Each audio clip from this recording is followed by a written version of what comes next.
बिस्मिल्लाहिर्रहमानिर्रहीम। अस्सलाम वालेकुम। Welcome back to चस्के Maske. आज मैंने बनाई है बहुत ही मज़ेदार सी चना पापड़ी चाट। बहुत ही इजी, बहुत ही मज़ेदार, बहुत ही सिंपल। रमज़ान स्पेशल है ये और बहुत कम इंग्रेडिएंट्स इसमें यूज़ होंगे और बहुत ही लाइट मसाले। आप लोग ज़रूर ट्राई करें और मुझे कमेंट में बताएं कि आपकी चाट किस तरह की बनी। अगर आपको वीडियो अच्छी लगे तो आप लोग लाइक और शेयर करना अपने फ्रेंड्स के साथ बिल्कुल नहीं भूलिएगा।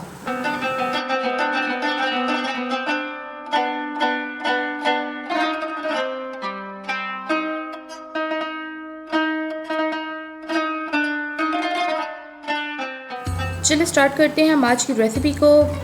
ये कुछ इंग्रेडिएंट्स हैं जो मैंने इसमें इस्तेमाल किए हैं। 1 कप उबले हुए चने लिए हैं मैंने, 2 अदद मीडियम साइज़ के टमाटर लिए हैं, 1 बड़े साइज़ का प्याज लिया है, 2 अदद मैंने उबले हुए आलू लिए हैं।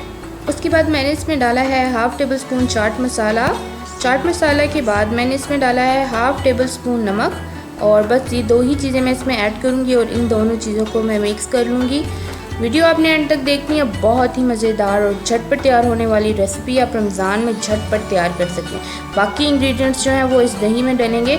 ये 1 कप मैंने दही लिया है, उसके अंदर मैं डाल रही हूँ तकरीबन आधा चम्मच चीनी का है, आधा चम्मच ज़ीरा डालूँगी, हाफ़ टेबल स्पून ही इसमें मैं नमक डालूँगी और साथ साथ आपने मिक्स करते रहना है, ठीक है। ये टेस्ट है इसका बहुत ही लाजवाब तैयार होगा।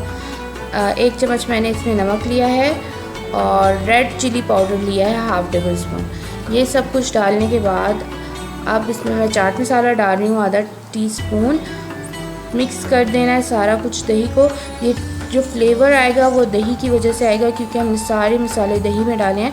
बहुत ही मज़ेदार सी ये तैयार होगी। सारे इंग्रेडिएंट्स को मैं मिक्स करूँगी और अब देखिए मैं आपको बताती हूँ कि सर्व कैसे करेंगे। तो ये मैंने प्लेट में निकाल ली है सारी अपनी जो हमारे इंग्रेडिएंट्स थे चना चाट के, वो अब मैं इसके ऊपर डाल रही हूँ वो जो मिक्सचर मैंने दही का बनाया था वो। साथ मैंने इसके ऊपर डाली है पापड़ी और अब पापड़ी डालने के बाद इसके ऊपर मैं डाल रही हूँ इमली और आलू बुखारे की चटनी।